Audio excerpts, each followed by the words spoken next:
This is Matador News. Good afternoon and welcome to Matador News. I'm Yasmin Amirani. And I'm Maggie Ceja. A German airliner carrying 150 people has crashed in the French Alps. Aviation experts told French television that the steady drop in altitude suggested that pilots had struggled to save the plane but lost control. The German Airbus was traveling from Spain to Germany this morning. French authorities say problems may have started halfway through the flight. German Wing CEO Thomas Winkelmann says the plane's descent lasted more than 5 minutes. But 10:45 it had the height of 10,000 feet, so reached that limit at that time. The airliner then left this height after 1 minute and went straight down. And this is our knowledge at this point in time, that the coming down lasted 8 minutes altogether. This is an image of the crash site in the French Alps. Officials say it will be difficult for search and rescue teams to reach the area because of heavy snow. The French president say it could take several hours. He also tweeted this morning, "I want to express my solidarity to the families of victims of the air crash. We are in mourning for this tragedy." German Chancellor Merkel sent out prayers to the families earlier today.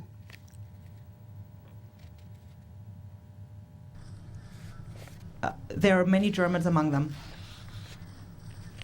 This suffering is incredible of the families. We will do everything to get the help that they need in these difficult hours.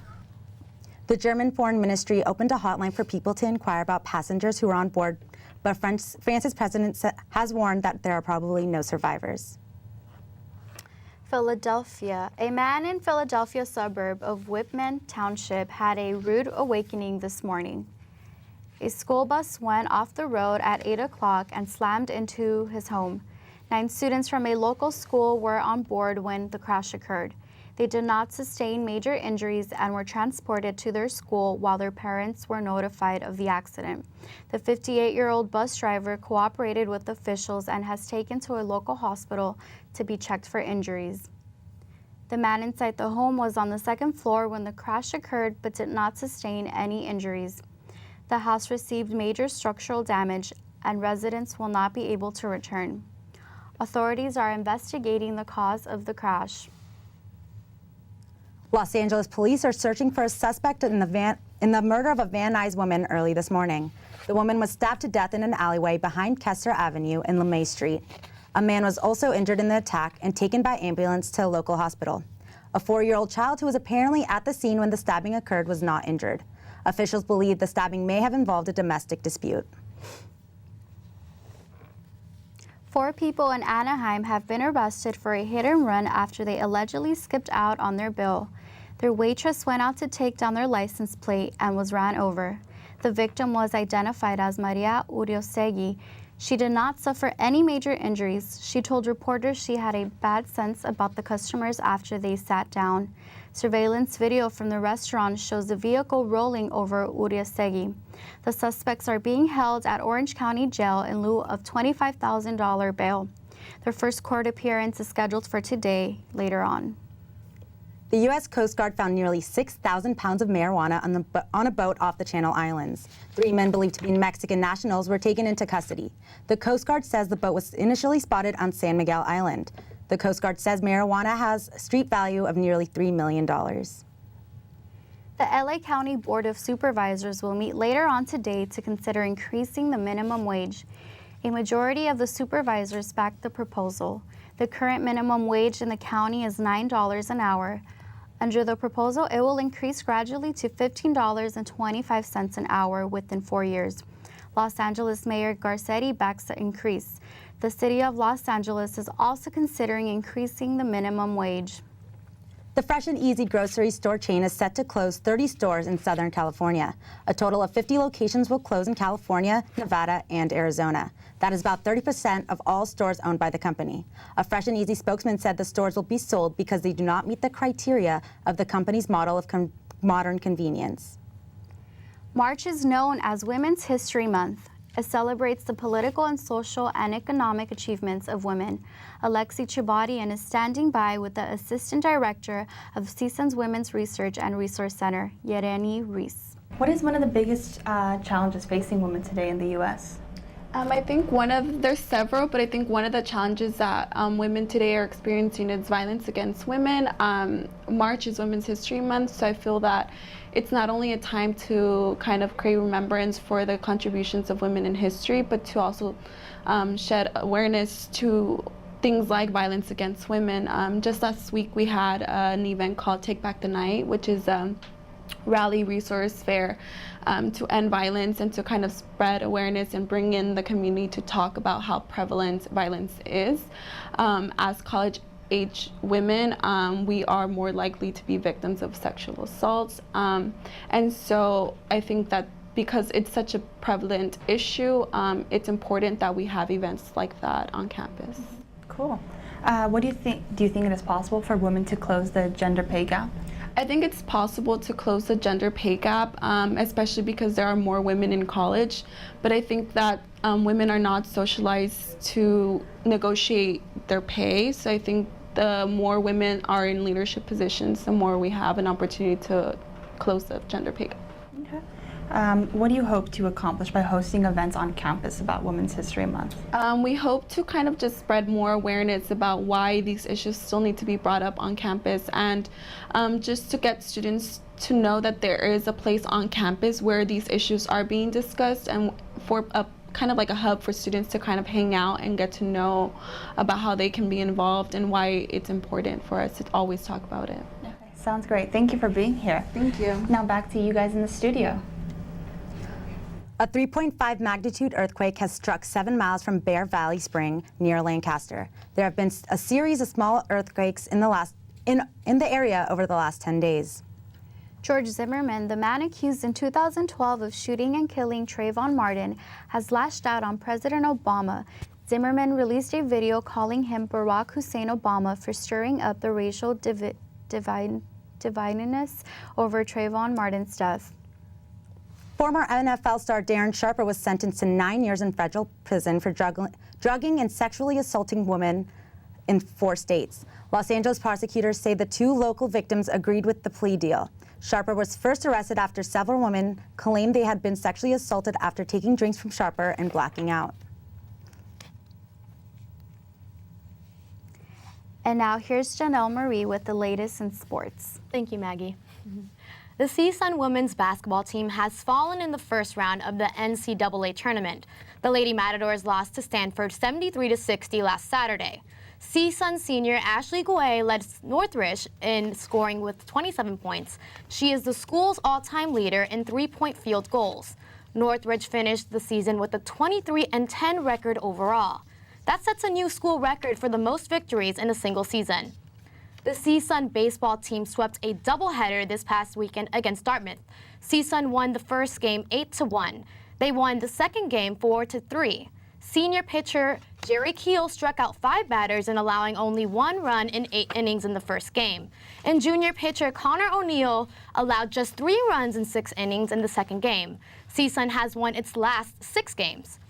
The CSUN softball team is back in the winning column after defeating UConn at the Louisville Slugger Invitational. The Lady Matadors won 8-0 behind a great defensive performance from the team.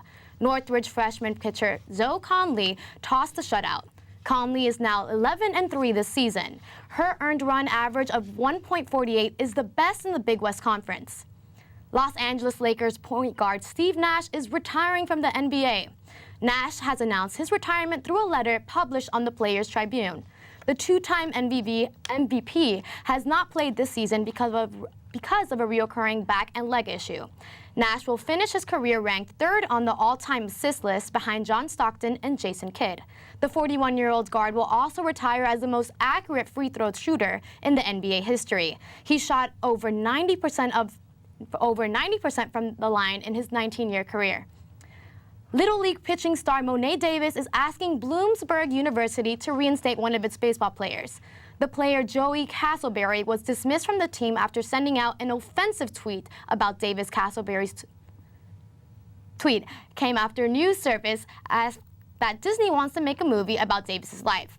The 13-year-old appeared on ESPN SportsCenter lobbying for the school to reinstate Castleberry. She says that everyone makes mistakes and that everyone deserves a second chance. The university says it's standing by its suspension. That's it for sports. Back to you, Jasmine.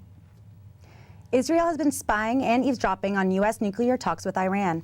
Officials say the White House discovered the ongoing operation through U.S. spy operations on Israel. Officials say Israel had details of the Iranian nuclear talks that could only have come through spying. They say the spying operation was run by Israeli Prime Minister Netanyahu.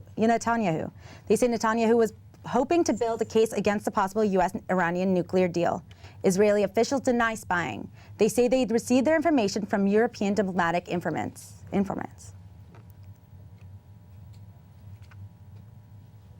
House Speaker John Boehner said this morning that he was shocked by the news of the Israelite spying.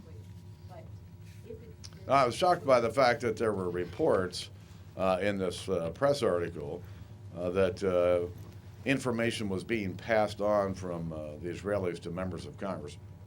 I'm not aware of that at all. House Democrat Steny Hoyer says that any impact on relations between the U.S. and Israel would depend on the content of the information. ISIS apparently has brainwashed a group of foreign students into joining the group. The group of 11 medical students traveled to Syria to work in ISIS-controlled hospitals. The group includes 7 Britons, 2 Sudanese, a Canadian, and an American. A Turkish lawmaker says the students' families are convinced their loved ones want to work for ISIS. The U.S. military has removed its remaining personnel from the Yemen due to worsening security situation there. 100 special operation forces are leaving the Al Anad Air Base. They included Navy SEALs and the Army's Delta Force. The area being evacuated is home to al-Qaeda forces. For years, the U.S. military and Yemen government have worked closely together to fight the group. The Secret Service has released surveillance video of a crash on White House grounds involving an allegedly intoxicated Secret Service agent.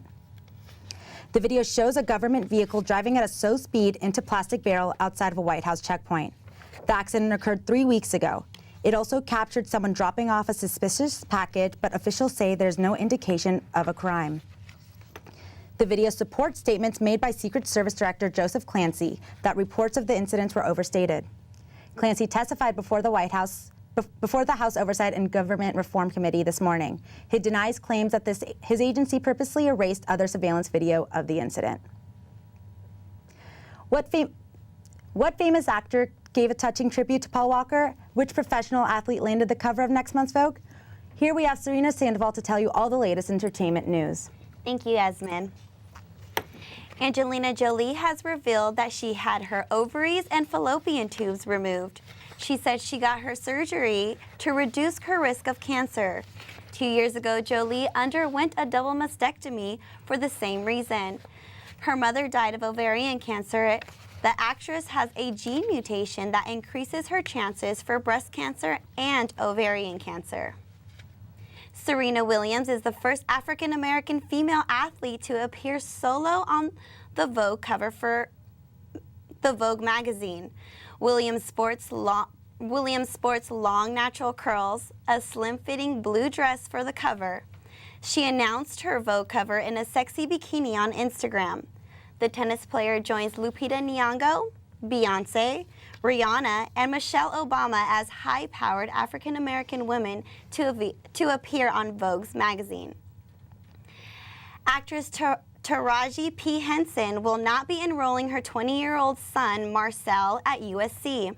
Henson says the reason is that her son was racially profiled twice by police in Glendale. Henson says she refuses to pay $50,000 a year just to stay up worrying about her son. She has made this decision to send her son to Howard University, a historically black college in Washington, D.C. Actor Vin Diesel has announced he has named his daughter after his deceased co-star and friend Paul Walker. Her name is Pauline. Diesel expressed that one of his most prized relationships was always with Walker. He now says that this tribute will keep Walker's memory as a part of his family and a part of his world. That's it for your entertainment news. Back to you, Maggie. An Argentinian archaeologist believes he has discovered a hideout built and used by German Nazis who escaped to Argentina after World War II. The head of archaeology at the University of Buenos Aires, Daniel Scavillon, says his team found swastika etched in the ruins, German coins stamped with Nazi symbol, and a fragment of a porcelain plate with an inscription made in Germany. Scavillon says research at the site has only begun. That's it for today. I'm Maggie Ceja. I'm Yasmin Amirani. I'm Janelle Marie. And I'm Sarina Sandoval. Have a great day.